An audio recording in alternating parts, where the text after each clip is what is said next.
Okay, good afternoon, everyone, and welcome to our council meeting for, wow, April 7th already. Call the meeting to order, and of course, we need to adopt the agenda. I have a recommendation that the agenda for the April 7th, Sorry about 2025 regular meeting of council be accepted and passed. Can I get a mover and a seconder? Councillor Burke and Councillor McCabe, thank you. Okay, All those in favor? That's carried. Move on to disclosure of pecuniary interest. I have nothing to declare on today's agenda. Councillor Burke?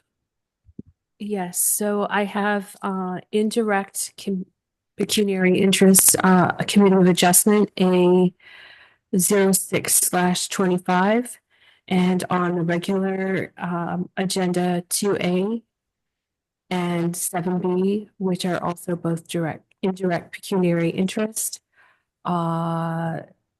The first two are applications that my employer has worked on.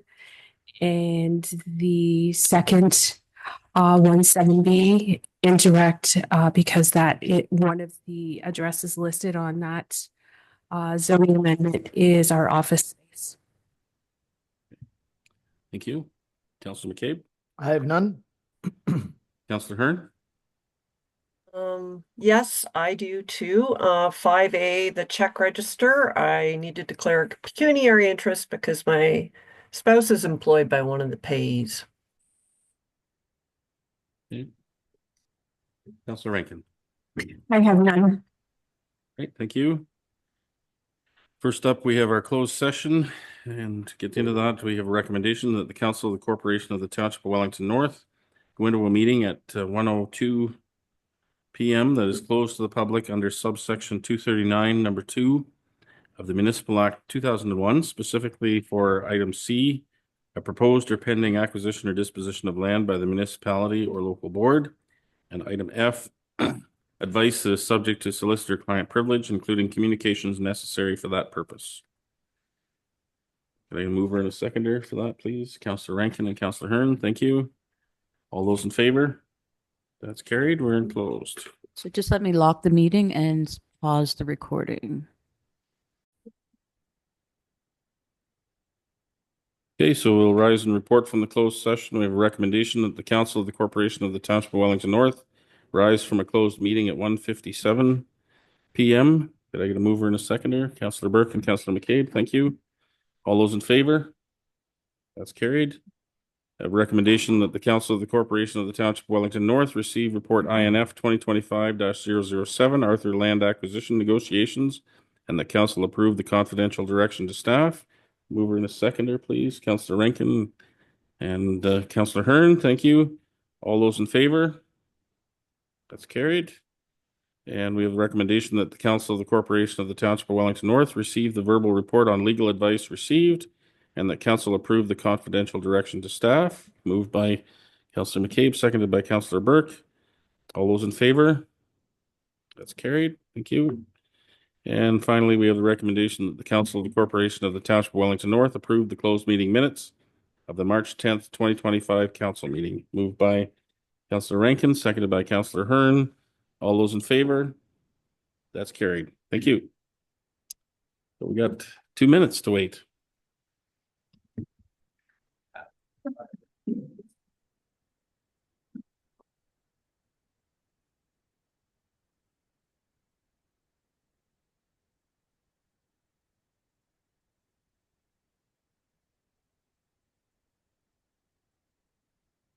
All right.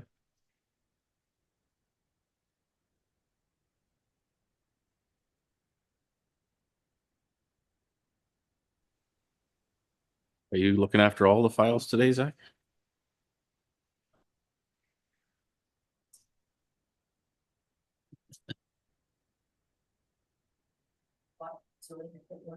What's that? Was that right?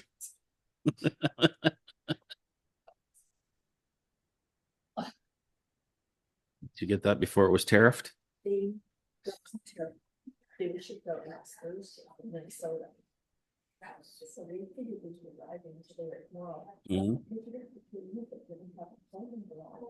Oh, yes. Yes, that's for sure. Did it come by UPS or somebody like that? It's hard to figure out what's going to happen these days.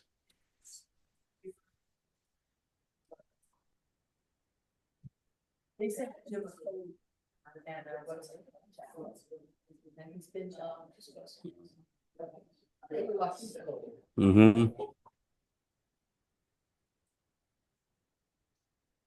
Hey, Karen?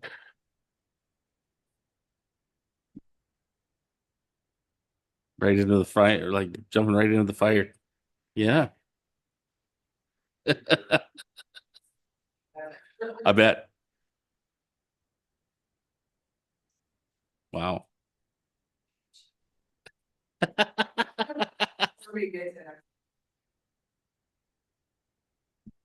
Next week or this week still? So will I see you on Wednesday then?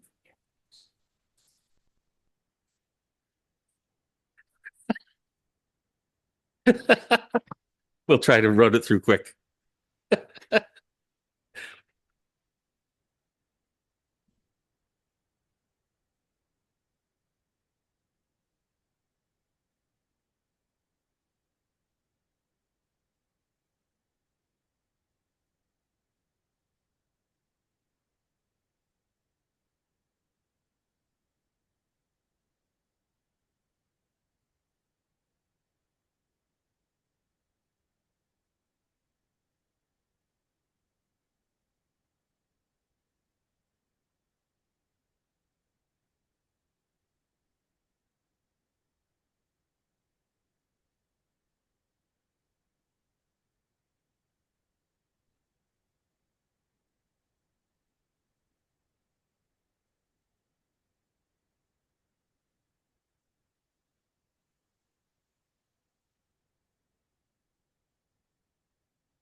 Okay, I think it's after 2 and the gang's all here, so we'll get started again.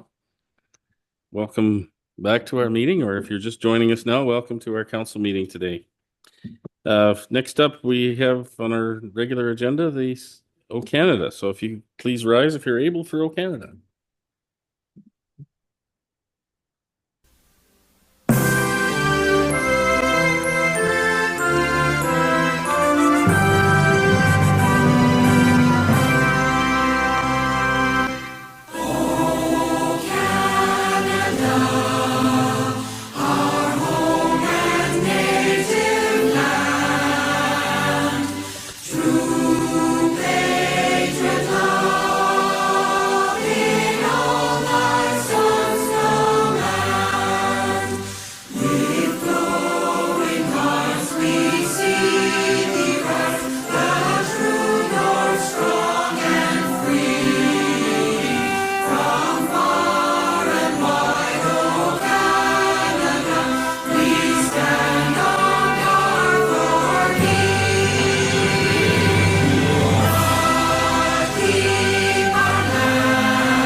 Thanks, everyone. Next up on our agenda, we have with us today Staff Sergeant Medeiros, who I guess now is acting detachment commander as well. But I got the terminology right? Welcome, Karen, and thanks for coming and speaking to council. I think it's valuable to get the information out to the public as much as possible about, how we can work together, police, along with the community to get the most effective policing for our residents. So welcome. Yep. We're just having a little bit of technical difficulty, I guess, with your presentation. So I can't. Look.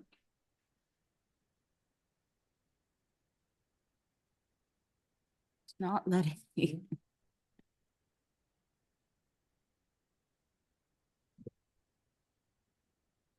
Cancel.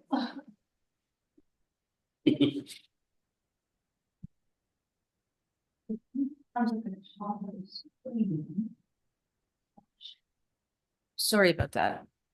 No worries. I'm going to put your presentation up.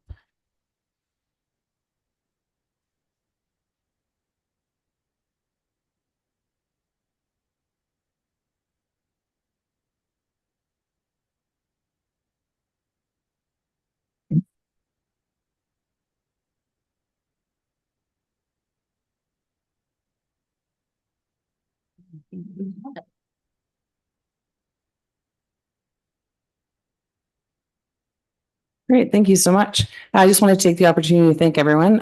Today is my first day actually as the acting a detachment commander. So today I've went right into this, but I've been around the detachment for a while now, so I'm well aware of the issues and concerns that have been brought up. So I just wanted to take this opportunity to present the annual report to you, and I'll highlight some of the areas for Wellington North as well.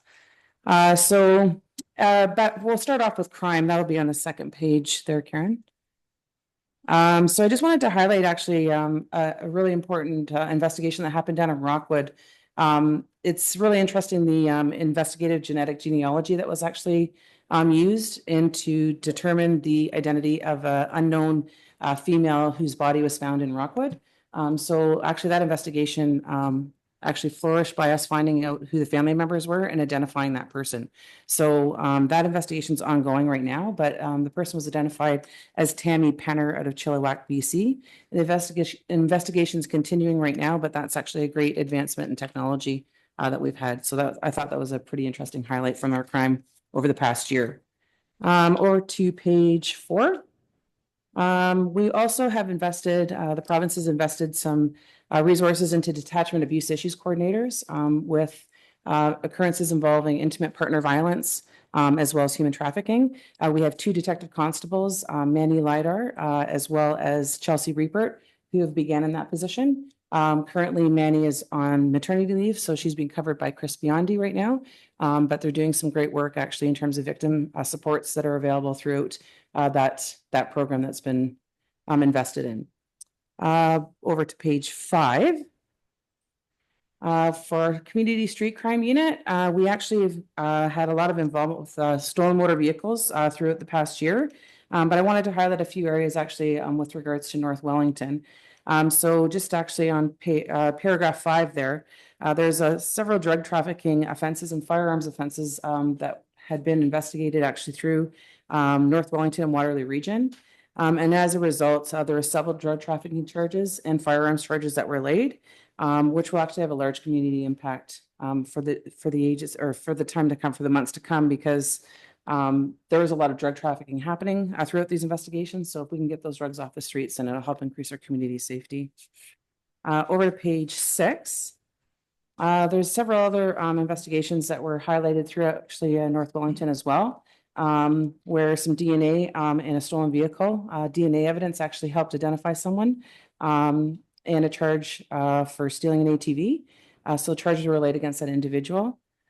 Frontline officers also had done routine patrols in North Wellington and observed suspicious activity, which actually resulted in an individual being arrested for trafficking methamphetamine.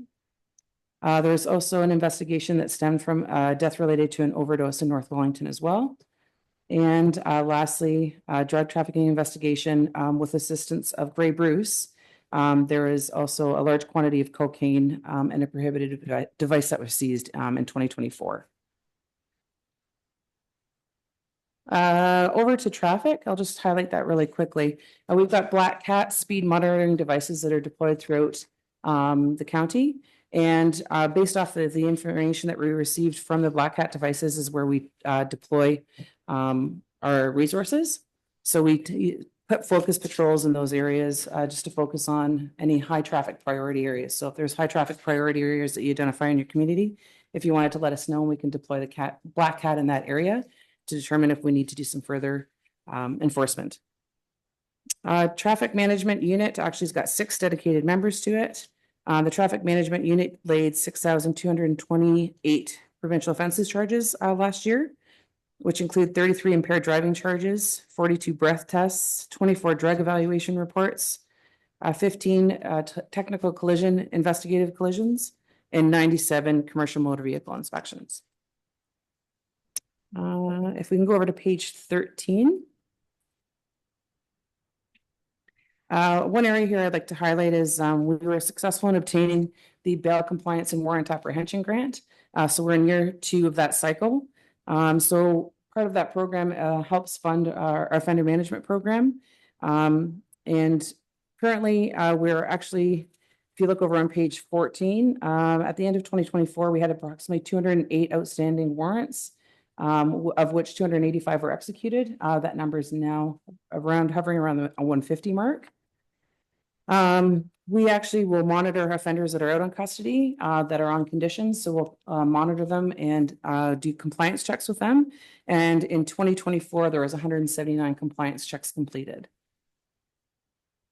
Currently, we're also doing a community safety services program is doing on page 14 there, Karen. Yep, there we are. So we're doing a Citizens Police Academy that's currently going on right now as well. We did it last year. It was very successful in the community. We actually had some members actually from our detachment board that attended as well. It was a great program that helps you learn about kind of the inside workings of policing. So if anyone's interested in that in the future, we'll be running that on a yearly basis. This year we have a lot of younger members actually that have participated, which is great. In terms of recruiting and understanding about policing, what other opportunities are available. So that's fantastic. Media, we have a new media officer that joined us this year, PC Matt Burton. And we've issued 377 press releases throughout the year this year. And we're continuing to work together with our partners, and we're getting more items out on social media and stuff as well. Our impact program, this is a fantastic program. Our impact workers actually will go out to live calls with of service with police to attend to help members through mental health crisis. And based on that program in 2024, 92% of our people that were contacted were diverted from the hospital, and they actually got resources in the community for mental health. So that's a really good positive story. 92% is a fantastic number. And at least there's outreach and resources being available to those people. Our auxiliary unit, they're on page 15. Our auxiliary unit is really fantastic. Great service they provide. There's 15 auxiliary members, as well as some senior staff that are there. And they've dedicated 4,226 hours of service to our community, which is fantastic. They help out with so many different areas. And it's also a successful recruitment program for our members as well. 3 of the members actually became uniform officers as well. So good story there. With our Court Bureau, there were some changes in February of 2024 with regards to the disclosure that's required and the timeliness of it. Our detachment admin clerks continue to support that moving forward. We've had local training for our part-time officers to help out with weekend bail court and fingerprints. And we've also had training for our officers for POA court, and special constables are also helping with frontline officers by notifying them when they're required in court rather than an officer sitting in court for a long period of time waiting for trial to come up. If we can go to page 19, please. For 2024 calls for service. So for 2024, we had just over 41,000 calls for service, which is about 7% higher than it was for 2023. We continue to respond to those calls, and the top calls for service is just in the column below there, seeing that traffic complaints and motor vehicle collisions are pretty high up there. So the next part of the report is the stats, the numbers part of how we do our metrics in terms of reporting it for the annual report. We have actually, the way we report out our stats is different from previous years. Our metrics are consistent across the board provincially, so it might look a little bit different in this report than it did last year, but all the information is still there. It just looks a little bit different than it was presented last year. So if you take a look at, do you have numbers on there at all, Karen, or do you have numbers on those pages at all, or no? I don't think you do at the bottom. No, that's okay. So I'll just, yeah, that's perfect. So I've got them too. So if we can go to page 20, I just wanted to highlight the motor vehicle collisions by type here. The fatal injury actually for 2024 for motor vehicle collisions is actually down by 33% from the year previous. If we can go to page 21. What I wanted to try and highlight here on this page is the distracted driving charges. So if you scroll down just a little bit to the bottom there above the pink, yeah, they're on the right-hand side. So if you look at the distracted driving charges in 2024, those charges have increased significantly. It was 2 in 2023 with 5 in 2024. This year, we've actually worked on a Stay Focused campaign to ensure that people are off their cell phones. I think when cell phones maybe first came out, people thought, oh, I better stay off my phone. It's a big charge. But I think people have kind of strayed away from that a little bit. So just to make sure that people are doing hands-free and not being distracted in their driving. If I can pop over to page 22. If you just look down on the bottom there on the year to date, just above the bottom graph, that's our big four. So it's focused on speeding, seatbelt, impaired, and distracted driving. Those percentage changes, you can see that we've done quite a few charges laying with those offenses. So we continue to focus on the big four. Those are the ones that are considered to be the most impact on public safety. Is there any questions so far? Or no, am I going too quickly? No, I'm a fast talker. So if I go too fast, please slow me down or ask questions. With respect to, we'll go to page 24. This is where I wanted to highlight the overall violent crime rate. So if you look at the year to date, just above the graph on the bottom there, the overall violent crime rate has decreased. With the exception of assaults and firearm related offenses have been up by 11.4%. Another good reason why we're investing into those detachment abuse issues coordinator positions to look into those specific offenses. If you go to page 25, I'll focus on the year to date. So the stats actually at the top there where it says December and then it says that's just comparing December values from the December before. It's not year to date. So the year to date's on the bottom part of the graph. So year to date, with regards to our property offenses, there is a slight increase in our property crime, and we're continuing to focus on that with our street crime unit. Over to page 26. Same thing with our drug trafficking is up by 27.3% from year to date. So that's what our street crime unit is continuing to focus on. And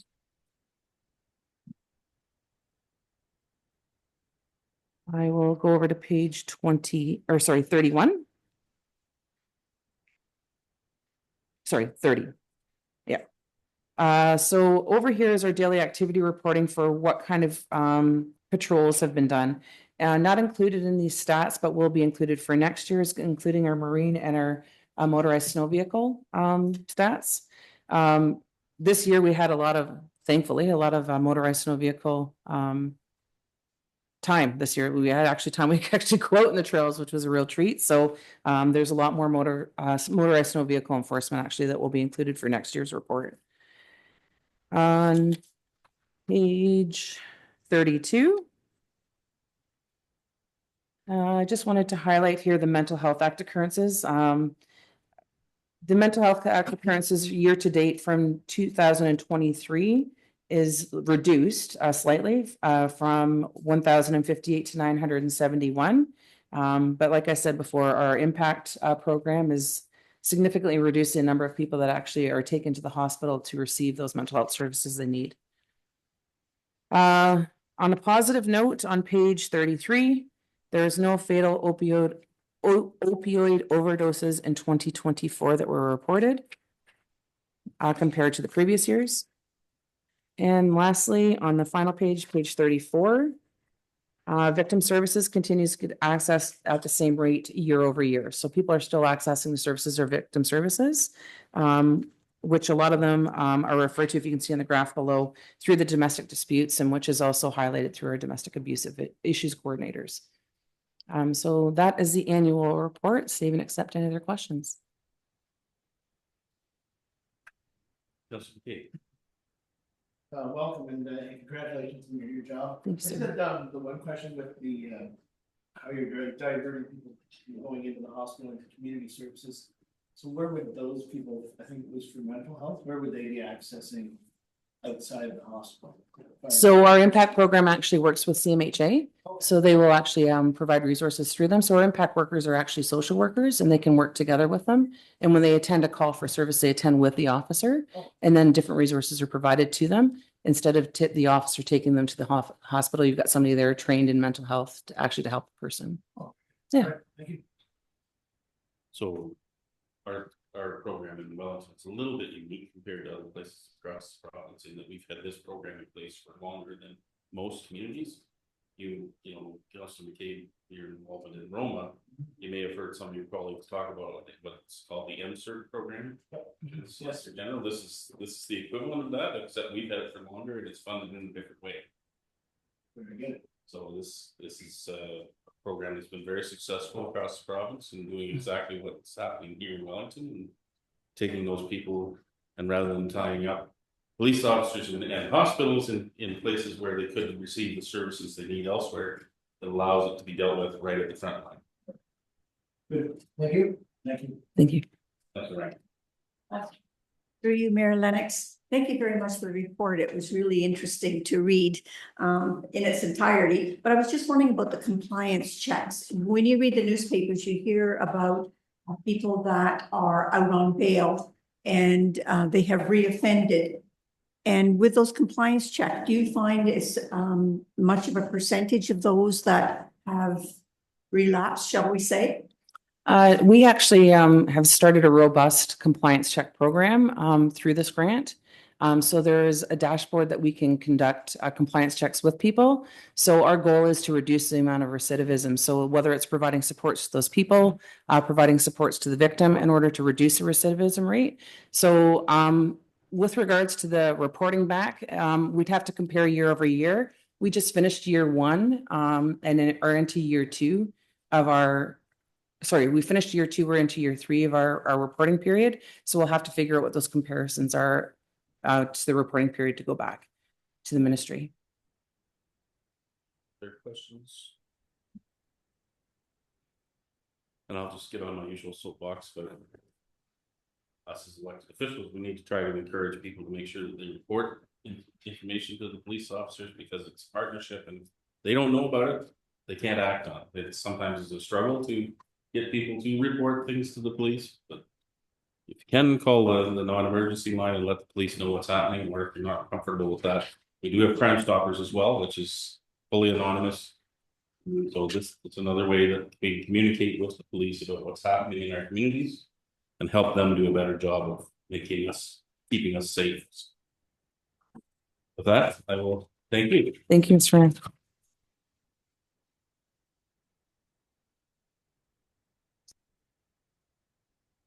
Planning Act meetings, so we're going to recess our council meeting to deal with those. A recommendation here that the Council of the Corporation of the Township of Wellington North recess the April 7th, 2025 regular meeting of council at 2:22 p.m. for the purpose of holding meetings under the Planning Act. Moved by Councilor McCabe, seconded by Councilor Burke. Those in favor? Carried. So we'll start with the Committee of Adjustments.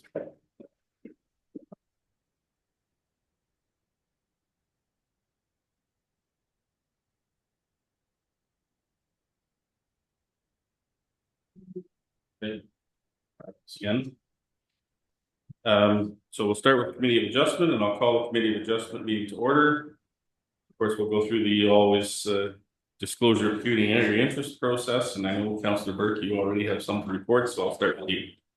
Yeah, I'd like to declare indirect pecuniary interest with the application A06/25 as my employer has worked on this file. So. Councilor McCabe. I have none.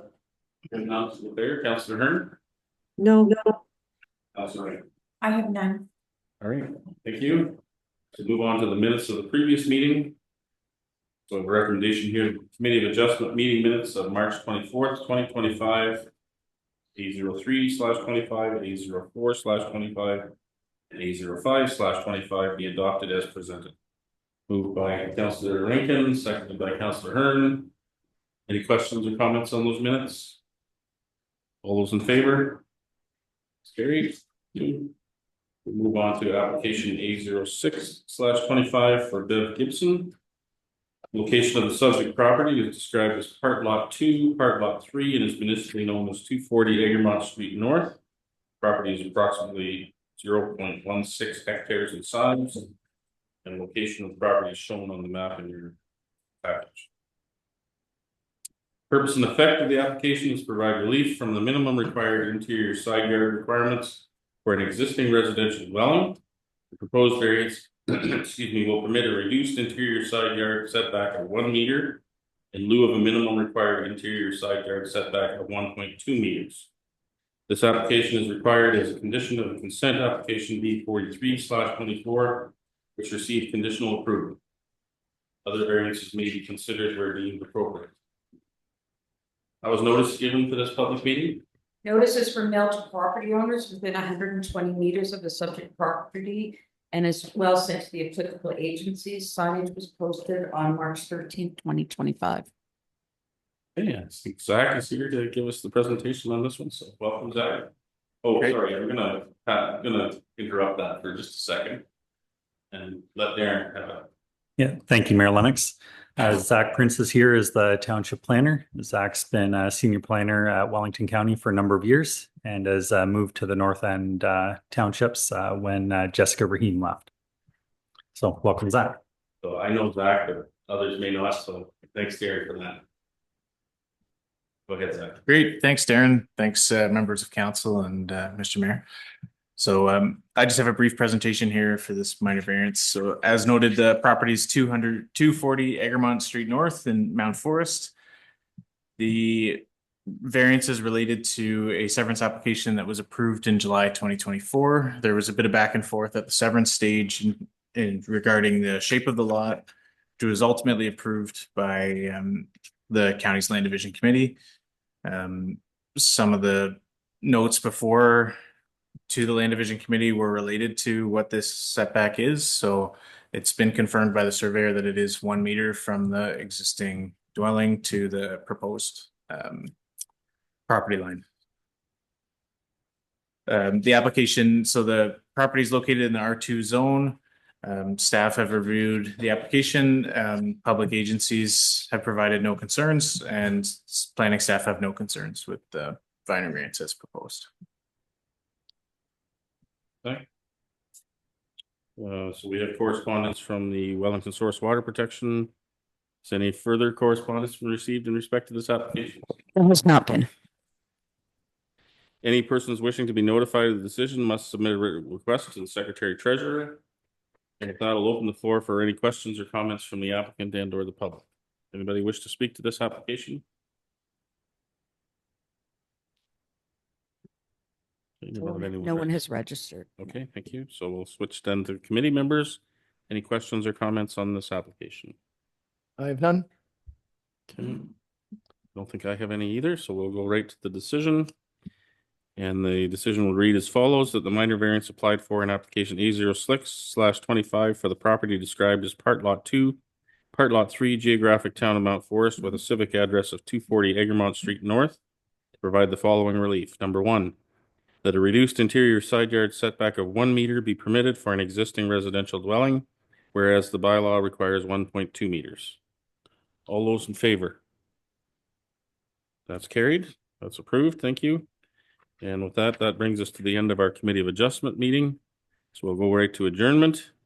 I have a recommendation that the Committee of Adjustment meeting of April 7th, 2025 be adjourned at 2:28 p.m. Moved by Councillor Burke, seconded by Councillor McCabe.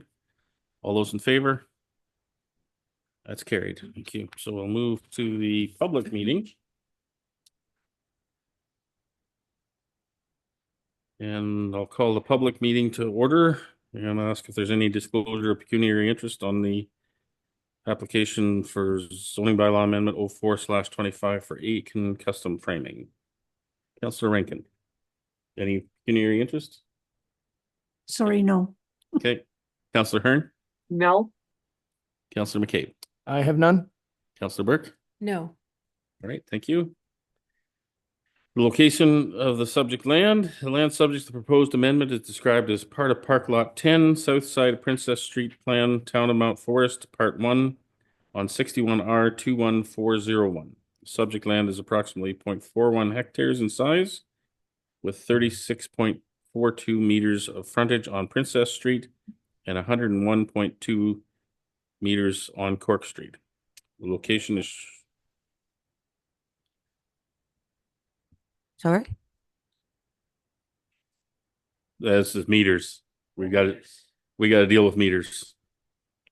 Okay. The purpose and effect of the proposed amendment is to rezone the subject lands from future development or FD zone to medium density residential or R3 zone, facilitate the construction of 2 5-unit street townhouses. How was notice given for this public meeting? Notices were mailed to property owners within 120 meters of the property and as well sent to applicable agencies. Signage was posted on March 13th, 2025. Okay, thank you. Zach, can you give us the rundown on this one, please? Yep. Thank you, Mr. Chair. As noted, this property would rezone this zoning application would rezone the property from future development into R3, which is the township's high density zone. The R3 zone allows for townhouse units, street townhouse units in blocks of 5 and greater. The applicant has requested this change to R3 and proposing to meet all other provisions of the zoning bylaw. Staff have circulated the application to a number of agencies and internal staff departments. Comments were received from the engineering department regarding servicing requirements and possible development agreement. The Upper Grand School Board also provided comments just confirming that education development charges would be required at the time of building permit issuance, and no other public comments have been received to date on this application. So the property is located next to the recreational complex in Mount Forest, which is located in the settlement area and subject to the greenfield development policies in the county's official plan.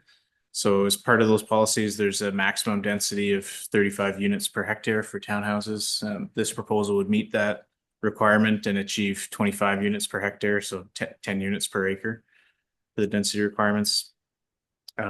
Staff have also reviewed the Wellington North Growth Management Action Plan and find this proposal conforms with that plan.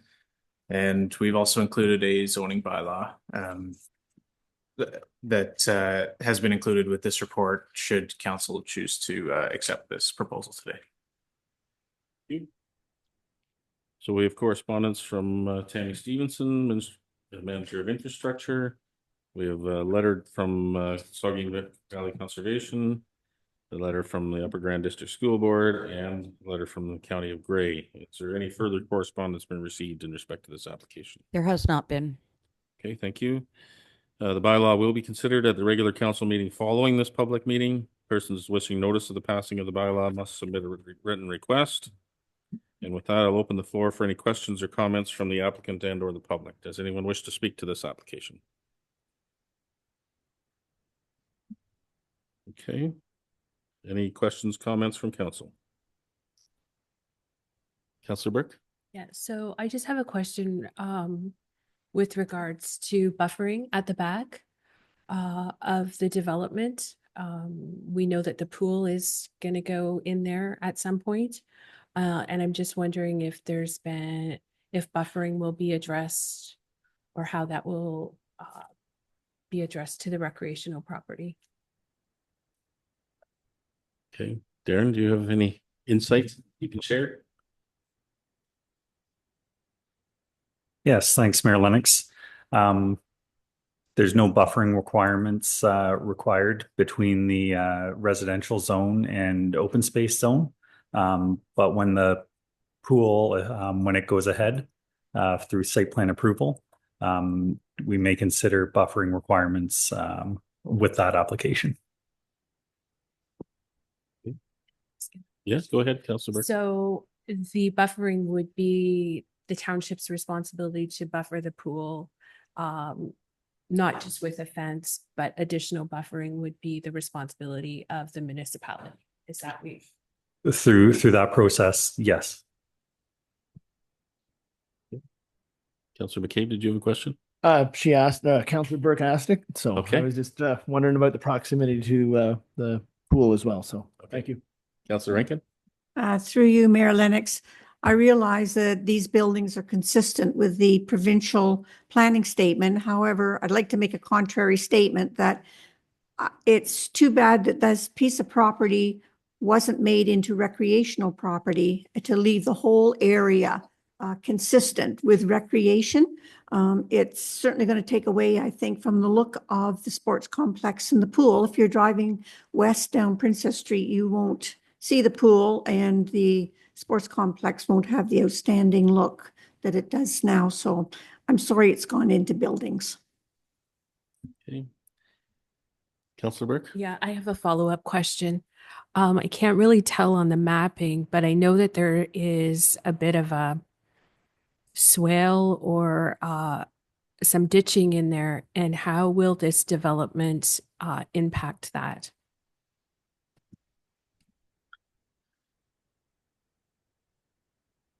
Right, through you, Mayor Lennox. Before building permits are issued, the developer will have to file a lot grading plan with the township to deal with stormwater.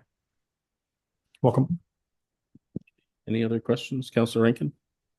Just one. I was just wondering, it mentions in the report that the developer will be paying partially for sidewalks, but there is a sidewalk there now. So will it be taken up to do the building, that they would have to renew it?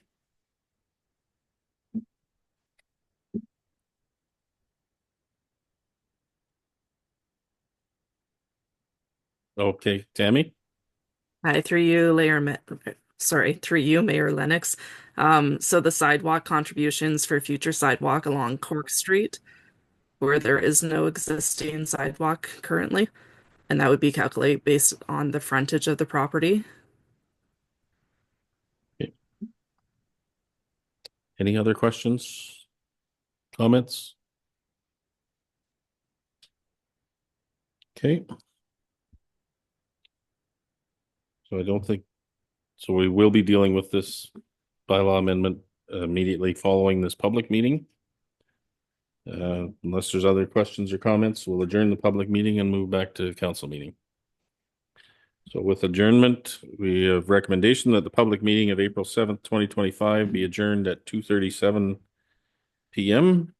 Moved by Councillor Rankin, seconded by Councillor Burke. Thank you. All those in favor? That's carried. Thank you. So we're adjourned from the public meeting. And we'll resume our regular council meeting with the following recommendation. That the Council of the Corporation of the Township of Wellington North resume the April 7th, 2025 regular meeting of council at 2:37 p.m. Moved by Councillor Burke, seconded by Councillor McCabe. Thank you. All those in favor? That's carried. We'll go right to the bylaw here and coming out of the public meeting. And the recommendation is that bylaw number 22-2025 being a bylaw to amend bylaw 66-01 being a zoning bylaw for the Township of Wellington North be read and passed regarding part of Park Lot 10 south of Princess Street, plan of Mount Forest, now in the Township of Wellington North, Part 1 on 61R 21401 for Aiken Custom Framing Limited and Jason William Aiken. Could I get a mover and a seconder for that, please? Moved by Councillor Rankin, seconded by Councillor Hearn. Any discussion? All those in favor? That's carried. Thank you. So next up, we have a deputation. And looks like they're with us virtually, the Benz. So if Mr. Benz, can you unmute yourself and turn your camera on?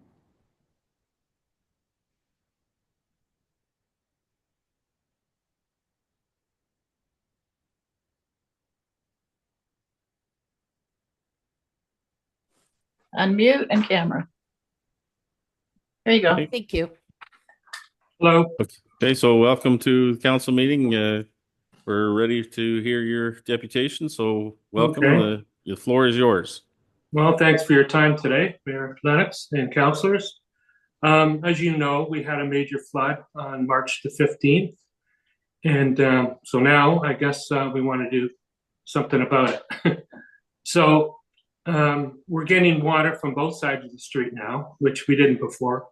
We only had it on our side. So now they put in this big monster of a culvert, and we're getting water from both sides plus up the street. So that was the reason why we got all this water in our basement, I guess. Got it cleaned out with the help of our neighbors. And so we'd just like to see some changes. One change I like to see is to remove the culvert altogether. And that would solve, I think, a lot of our problems. We've been there 7 years and never had a flood, never had a problem with water. So all the water that's coming in, that's coming from all angles. So the other side of the street is dry and we're getting all the water. Doesn't seem fair. So, and it's only going to get worse, I believe, right? With more construction, more homes. There's homes for sale up the street, got a new neighbor, and on and on. So if we can, have that change, that would be ideal for us. I think that's all I have to say about it. You've seen the pictures, you've seen the letter. I think the points were made, what we'd like to be done. So we had the property tiled in 2017 when we first moved there. So I know the water's not, when we're also at the lowest point of the street as well, taking in extra water. So that's our argument. Maybe you can help us out with this. Okay. Any questions from council at this point? Okay. I think we're very aware of the issue as council in terms of the impact of what the rapid snow melt has had Right. on your property, and certainly staff are engaged with our engineering team to do a review of the situation to try to prevent it from reoccurring. The process is underway and ongoing. Certainly, I think before everything is finalized, we will be asking members of your neighborhood to participate in that process to make sure we've got all the issues identified, because I know when I was out on site, there was some discussion about some pre-existing challenges. And so we want to make sure we take care of all of those at the same time. So stay tuned. I think work is in process, and we certainly will be trying to make sure that this doesn't reoccur as much Well, I within just our. had one thing, and that's just the with a lot of rain as well. It also makes a big effect on the property, Right. not just that big thaw we had. No, absolutely. But I know our staff have been out on site for the larger rain events the last period, like in the last 3 weeks Right. since that major melt event. And I don't believe there's been any spillage outside of the ditch on those occasions from what I've been hearing. But certainly we want to try to make sure that this is designed, like our design process is for a 100-year flood. We want to make sure that it fully conforms with that and try to prevent whatever we can of spillover onto your property and your neighbors' properties as well. So we are taking this matter seriously, and certainly, we're not going to get it resolved today, but we are working towards a solution, and certainly we will try to involve you as the time proceeds to where we get to the next steps. Okay. Anything else from council? Okay. So again, thank you for taking the time with us today, and rest assured that we are focused on trying to do what we can and make sure that this doesn't reoccur. Sure. Alrighty. Thank you. Okay. Thank you.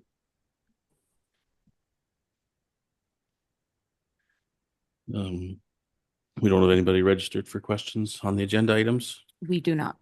Okay. So we're on to adoption of the minutes of the council and public meeting. And we have a recommendation that the minutes of the regular meeting of council held on March 24th, 2025 be adopted as circulated. Moved by Councillor McCabe, seconded by Councillor Burke. All those, any questions or comments on those? How long should I wait, Councillor Burke? All those in favor? That's carried. Thanks. Sorry, I just needed a little levity. Okay, so we're on to our items for discussion. So we need to, I've got identified for to be pulled out item 2A, 3A, 4A, 5A, and 7B. Okay, and so we have a recommendation to deal with everything else. And that is that all items listed under items for consideration on the April 7th, 2025 council agenda, but the exception of those items identified for separate discussion, be approved and the recommendations therein be adopted. Can I get a mover and a seconder, please? Councillor Rankin, Councillor Hearn, thank you. All those in favor? That's carried. So we'll move on to 2A.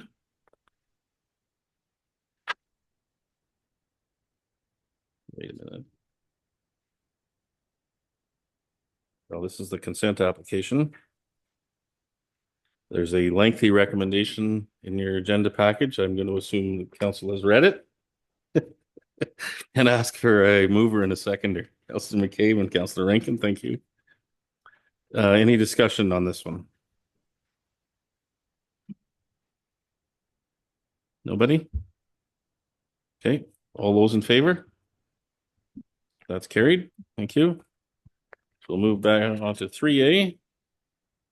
This is with regard to the Arthur Municipal Office renovation.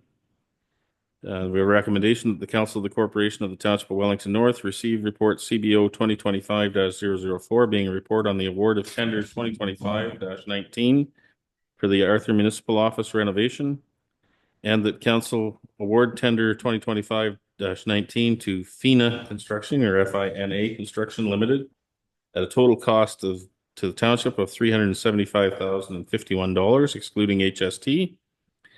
And further, the council authorized staff to sign any necessary agreements with FINA Construction Limited. Could I get a mover and a seconder for that, please? Councillor McCabe and Councillor Burke, thank you. Questions, comments? Councillor McCabe? Thank you, and through you, Mayor Lennox. I just have one question, just more of a reminder of what the work is going to be done at the municipal office. Yeah, through you, Mayor Lennox. So the building there's in need of lots of love.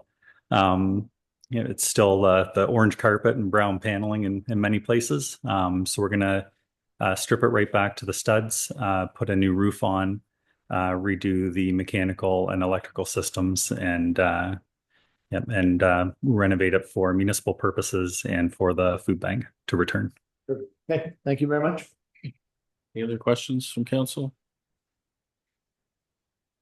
So I just wanted to make sure I understood the side entrance which enters into the alley will continue in terms of that for the use of the food bank there? No, it won't. We're going to relocate it to the rear of the building. It'll be quite a bit safer there as opposed to opening up into the drive aisle. That sounds great to me.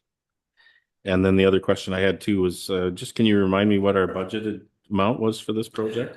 The budgeted amount was $580,000. So this is, are there other expenditures beyond this contract that need to come out of that budget?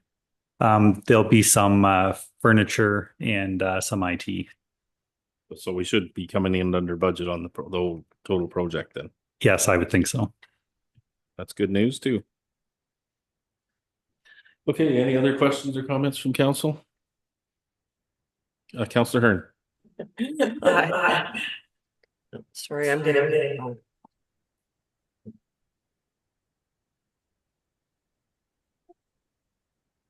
Is that better? Go ahead. Okay, so I just I don't know whether it was in the report, sorry, Darren. When are they? I get a lot of questions about it because, of course, I deal with the chamber and I also volunteer at the food bank. And trust me, I'm very thankful that that clearance issue going downstairs is going to be rectified. I've almost hit my head on that a few times. When do you think they're going to get started? So after today, we'll schedule that with the contractor. We're planning on turning the building over to the contractor May 1st, though. Okay. Second question. I'm very thankful that it's way under budget, but what a huge range in budget quotes. Like, I'm just wondering, if you have any idea why, like, one quote is 3 times higher than the lowest quote? So no, I didn't reach out to the higher bidders, but with the low bid, they had a glowing recommendation from the City of Guelph Fire Department, and yeah, I went through a phone interview with them, and yeah, they seem to have captured all the appropriate pieces to the puzzle. Thank you. Okay. Any further questions, comments? All those in favor? Carried. Thank you. Move on to 4A. This is in regard to the Ghost Transit. Recommendation that the Council of the Corporation of the Township of Wellington North receive report C and ED 2025-006, being a report on the Owen Sound to Guelph Wayago intercommunity bus service. And the council authorizes the mayor and clerk to sign the bylaw to amend the licensing agreement with the City of Owen Sound to March 31st, 2026. All need a mover and a seconder to that. Councillor Burke and Councillor McCabe, thank you. Any questions or comments? Councillor Burke? Yes, so I just wanted to bring this forward as there was some question whether this transportation service was still going to continue on. And I just think it's really important for our residents to know that this will be continuing. I think it's a great service. I personally have not used it, but know a few folks that have, and I just wanted to bring it forward so that people knew that it was going to continue on. Okay, thank you. Councillor McCabe? Thank you. And through you, Mayor Lennox, I'll echo what Councillor Burke was saying. I've been asked about this as well. I think there's a lot of people that do use it. They wish there was more travel times available. But it's great to see that it's going to keep going till at least March 31st, 2026. Councillor Rankin? Thank you, through you, Mayor Lennox. I think also it's a wonderful service. I was just wondering, when they stop for pickup in Mount Forest on Elgin Street, is that pickup located on township property? Mandy? Thank you, Mayor Lennox, through you. Yes, that property is township or municipally owned property. Thank you. Any other questions or comments? I thought I was the only one who pulled this one out, but I wanted to echo many of the comments already made. I do get a lot of feedback from residents about the value of this and being able to, even though it is somewhat limited in terms of the number of runs per day, it is fairly widely used. I do get comments from people that the bus is sometimes too full. And I have, unlike Councillor Burke, I have had the opportunity to try it out myself. And the evening that I tried it out, I came home the last run from Guelph, and I think there was 8 people on the bus to start with. And of those 8, over half of them initially were stopping in Wellington North. Some were stopping in Center Wellington, getting off in Elora, in Fergus in particular. There wasn't anybody getting off in Elora that particular run, but there was people got on in Fergus who got off in Mount Forest as well. And there was only one actually going on that particular run, one going further north than Mount Forest. So this is turned into an important transit link for our community. And yes, they've extended it to 2020 this time next year, basically. But I do think this is something that's a need for our community. And ideally, I'd like to see this become a more frequent service, because I think the need is there, and I think the people will actually use it. That's the feedback I'm getting. Oh, okay. No, that's my hand. Oh. Sorry. So Just I do that. I know there's been discussion at the county in terms of the value of this also to Center Wellington and to other communities as well. I mean, you don't have to live in Wellington North to take the bus from Arthur. You know, it could be from Mapleton or from Fergus or Elora. So this is a valuable service to across Wellington County, and I think we need to find some way to let it continue, and if possible, increase the frequency. It could even serve potentially as a place for students to use for our extracurricular activities or employees to use to get to work or from home from work on occasion. So I really hope we can find a way to continue this service for the future. Councillor Rankin. Thank you. I was just going to add to that. We are an aging population, so it will be more utilized in the future, I'm sure. Yes, and certainly I was one of the younger people on the bus on the particular time that I was on it. Hard as that is to believe.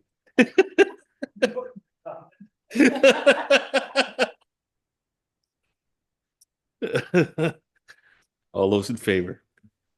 That's carried. Thank you. We'll move on to 5A, the check register. Recommendation that the Council of the Corporation of the Township of Wellington North receive the vendor check register report dated April 1st, 2025. I get a mover and a seconder. Councillor Burke and Councillor Rankin, thank you. Any questions or comments on this one? All those in favor? That's carried. Thank you. And we'll move on to 7B. This is in regard to the notice from Grey County or West Grey. We have a recommendation here that the Council of the Corporation of the Township of Wellington North receive the Municipality of West Grey notice of complete application in public meeting. Zoning bylaw amendment ZA 08.2025 regarding 114, 119, 122 North Park Avenue. Taking a mover and a seconder, Councillor Rankin and Councillor McCabe. Thank you. Questions or comments on that? All those in favor? That's carried. Thank you. Yep. Okay, so I think that any notice of motion this afternoon? Not seeing any. We'll move on to community group meeting program report. Does anybody have anything they'd like to report on? Councilor McCabe.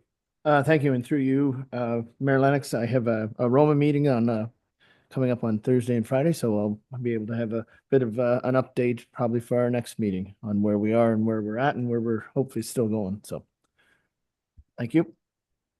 I mean, everybody's talking about what's happening in the world. I assume that's part of Roma's discussions as well. It's an interesting agenda this time, yes. It is. I mean, and it's interesting because it doesn't just affect like obviously our township.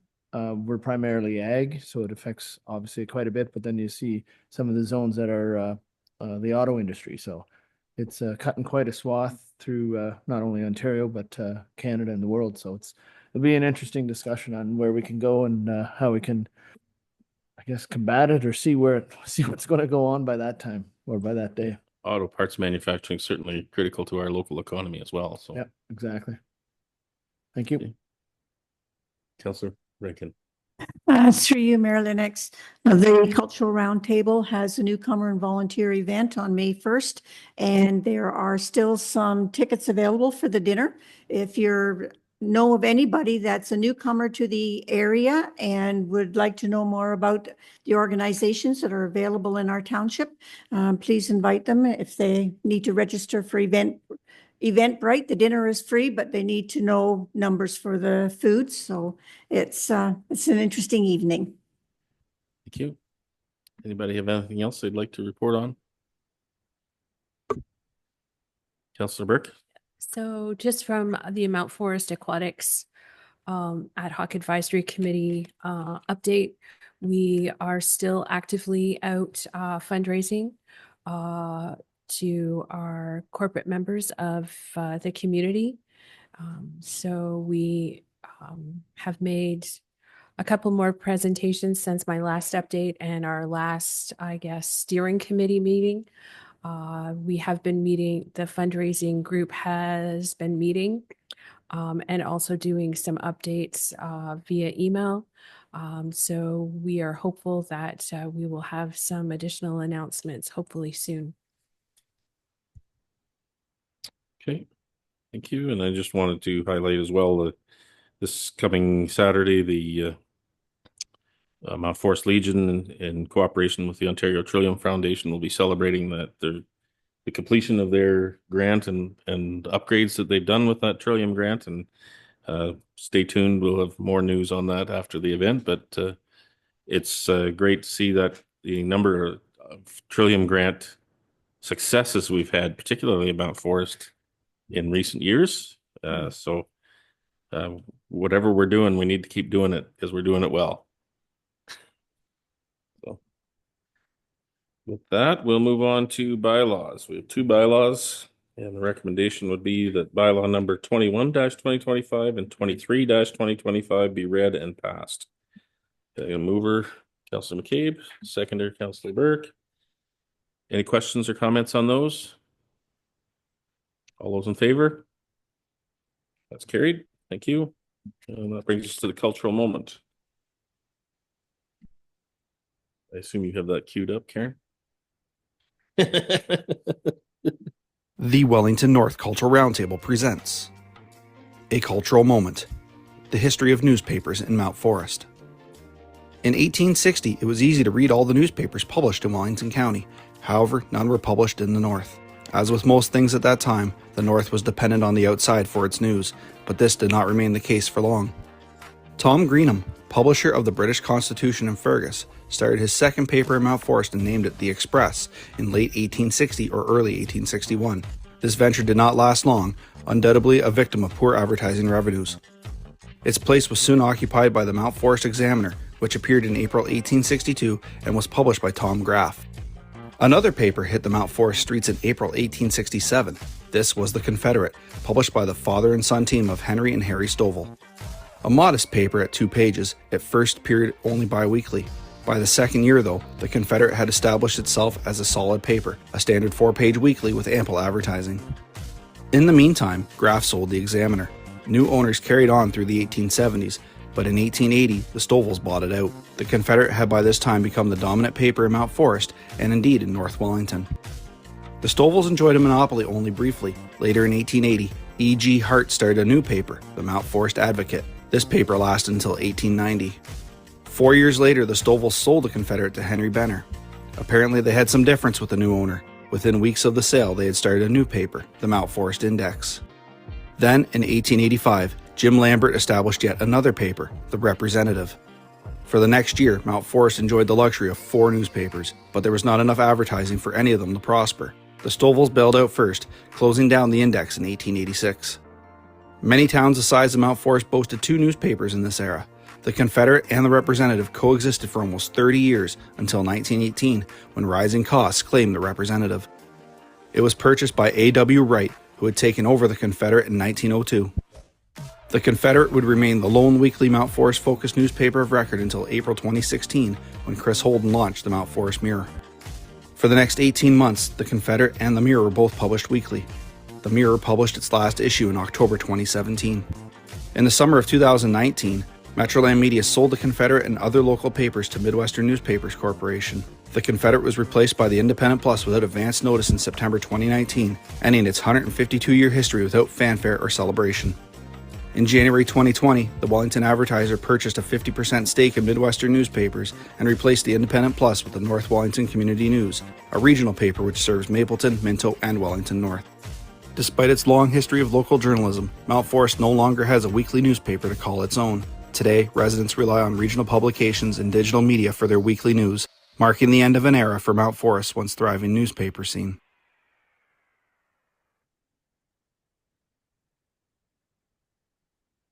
Interesting history. And delivered by Mike, no less.